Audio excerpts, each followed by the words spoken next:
Hi, everybody. Welcome to another Listen to the Missus podcast from the studios of WSGW Radio in Saginaw, Michigan. I'm Art Lewis. I'm Ann Williams. And we're here to help you with food news and events and recipes and good conversation about stuff we eat. Mm-hmm.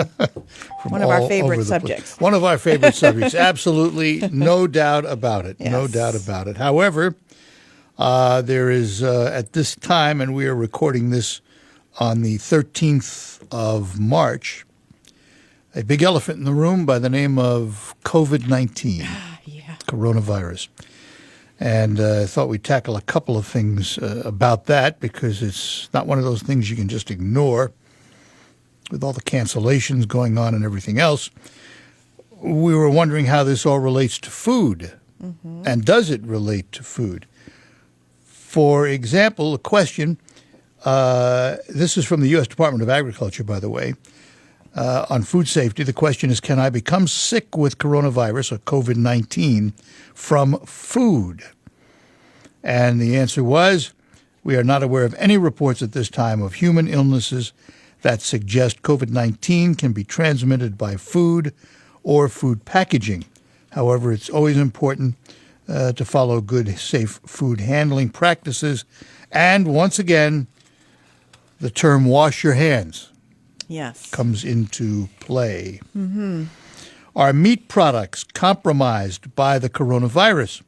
Again, according to the USDA, not aware of any reports at this time of human illness suggesting that COVID-19 can be transmitted by food or food packaging.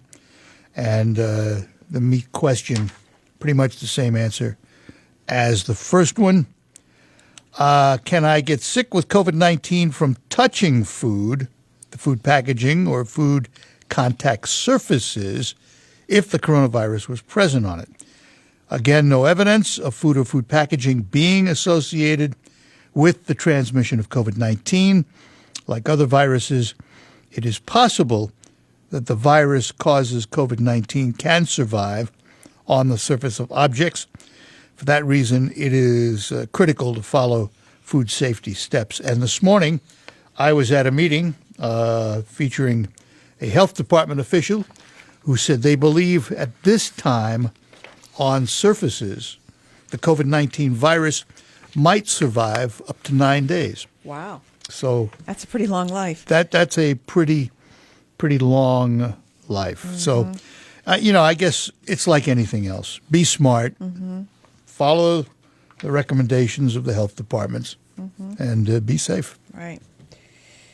Well, I have something on a much lighter note here. We need it. Good. A lot of people like Jell-O shots. You're probably not one because you're a teetotaler. Yeah. But I like the Jell-O. Yeah. Well, Jell-O shots are fun, great for parties, but they can be kind of fiddly to make. You got to mix it all together with the powder, and you got to have the little cups. You can now buy pre-made Jell-O shots, 24-pack of pre-made Jell-O shots at Costco. Now, we don't have those where we live, but if you have them where you live, you might want to look into that. Now, is that considered an alcohol sales? Do they have to have a license to sell alcohol? That's a good question. I don't know.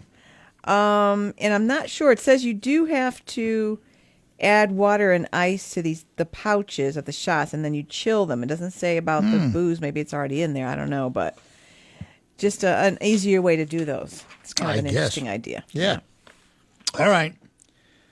If eating a lot of pizza isn't enough for you, Pizza Hut has something called the Big Dipper Pizza. It serves 24 slices.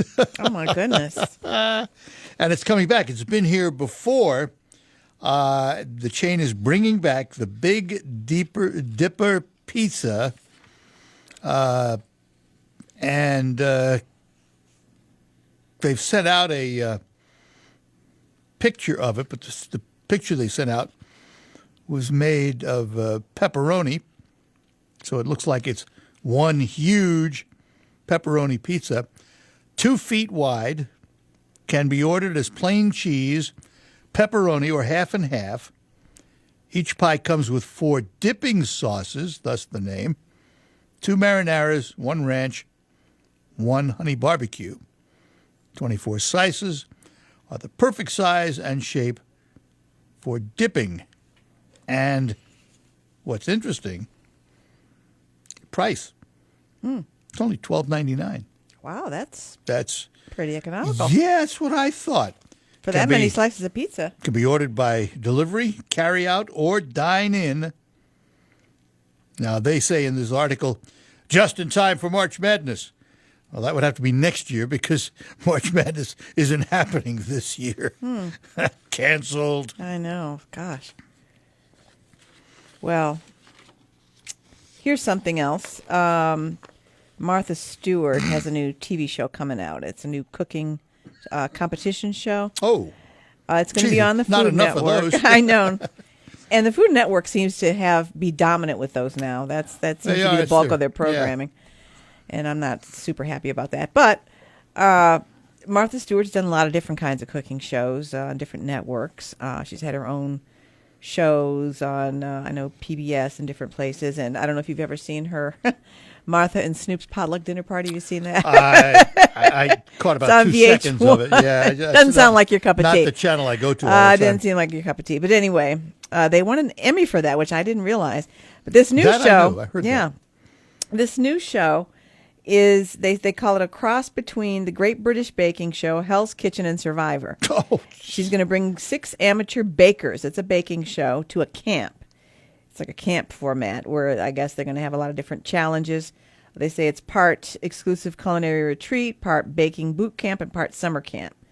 Inspired competition with a cash prize. Of course, she's going to have celebrity guests, judges, Carla Hall, who I like. It's I going to do be too. one. Football player and bachelor Jesse Palmer, not really that familiar with him, a couple others. And it's going to be in an outdoor arena. The competitors will battle it out with camp-inspired contests and bake-off directly against each other. So, okay. We'll watch for not that. sure when that's coming, but... No. You like boneless wings? Oh, yeah. Well, Applebee's is your place then. They are bringing back their 25-cent boneless wings deal. Limited time only. Last time they had it was, I think, October. And you can eat a ridiculous amount of wings for super low price. Well, figure $4 for $1. You can eat a lot of wings if you got a few bucks in your pocket. And it comes with celery and classic hot buffalo, honey barbecue, or sweet Asian chili dipping sauces.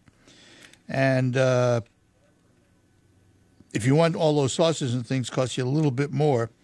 But for the most part, a quarter of a wing. Super cheap wings. 25 cents a piece. No delivery or pickup. Interesting. But you can buy all the wings you want. So have fun. That sounds like Hog out. yeah. Well, here's something. A lot of people don't like to use regular sugar, and there's a lot of sugar substitutes out there, and there seems to always be more coming down the pike. And here's a new one. This one comes from the Netherlands. Oh. It's a new sugar substitute made entirely from food waste. This Really? Dutch company called Fooditive. It says it's devoid of chemicals and bitter aftertaste, which for me is big because that's one reason I don't like artificial sweeteners. I don't like the aftertaste, Right. like you want your aspartame and whatnot. Well, this product is developed, again, entirely of fruit scraps, namely apples and pears, that couldn't be sold in supermarkets and would otherwise be left to rot. So and also they say it eliminates the concerns about artificial sweeteners like the sucralose and aspartame that can be harmful if you consume them in large quantities. They say, some studies have said. So this stuff, though, it's all in the form of fruit, completely sustainable. Unlike the artificial counterparts, which can't completely be removed by wastewater treatment plants, these can biodegrade and whatever. They're natural. I wonder if they're extracting the pectin or what they're know. extracting from the... Yeah, and it says No, they it's have different natural from sugars. stevia. Stevia is another natural sweetener, Right. supposedly.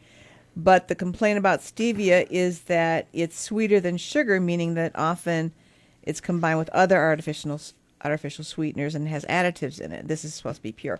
Anyway, we'll see if it comes to our country and if it if they can make something sweet and taste natural and not aftertaste, I love that idea. And use things that'll go to waste otherwise, which is great. Yeah. All right. I'm going to read this, but my question right up front is, why? McDonald's is adding 2 new sizes to its popular Big Mac. There is the Little Mac, which I understand it's a single patty instead of a double. But why do we need a double Big Mac with 4, count them, 4 patties? How much meat is that? A pound? I don't know. I Great. guess. No, I don't think the Mac patties. They're I don't not think they're quarter pounders. But But it's enough. yeah. They're turning out a 4 patty double Big Mac. You better take a pretty close look at that artificial sweetener that Ann was just talking about. You're going to need it when you eat. So there you go. There you go. And you have a recipe for us? Yeah, I do. I thought I would give an old favorite, another one of our old favorites. A lot of people love the garlic to cheese biscuits from Red Lobster. Yes. Who doesn't love those? A lot of people go there just for those. Yep. And so we have a recipe that you can make them at home. There are mixes out there you can buy too, but if you want to make it, you can make it with Bisquick. That's what our recipe calls for.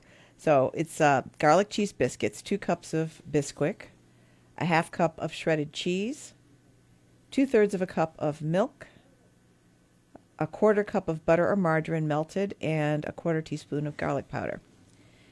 So all you do is mix the Bisquick and the cheese, then add your milk. Beat it for about 30 seconds, and then these are like drop biscuits. You drop them by spoonfuls onto an ungreased cookie sheet. Bake them at 425 for 8 to 10 minutes. And then you want to mix your butter and garlic powder together, your melted butter, and just brush the tops of the biscuits after they're baked. And this makes 8 to 10 biscuits. Been a long time since I've been in the Red Lobster kitchen, but we went on a tour a number of years ago. Found out that when they make their biscuits, they brush the tops with their scampi mix. Well, that Garlic makes sense. butter, It's and then you garlic get butter. those little parsley flakes or whatever's in there. You know, you Yeah. see every now and you see a little green. Yeah. And that's how they were doing it. I don't know if they still do, but I'll tell you what, That makes they're sense. addictive. They are. And my wife and I always laugh. We go there, and 2 people at a table, they bring out 3 instead of 4 biscuits. You always have to ask for more. Yeah, they make you ask. So They'll bring them if you ask. Oh, but they will. They don't want you to No. have too many there. No, they don't want you to have too many. Don't waste our biscuits. But you're right. People go there just for those. They are phenomenal. All right. That'll do it for this edition of the Listen to the Mrs. podcast. Do you have any questions? You can get a hold of us, Ann. Why don't you give them some insight? Well, you can reach us through our Facebook page. Just look for Listen to the Misses on Facebook, and you can message us there. You can also reach us through the WSGW website, WSGW.com, and there is a Listen to the Misses page there. Or you can email us, Ann at WSGW.com for me. Art Lewis at WSGW.com for me. And we thank you for being with us. Stay safe. Wash your hands. Don't touch your face. That's right. Stay away from the COVID-19 virus. We'll talk to you the next time here on the Listen to the Mrs. podcast. Till then, I'm Art Lewis. I'm Ann Williams. Thanks for being with us. Have a great day.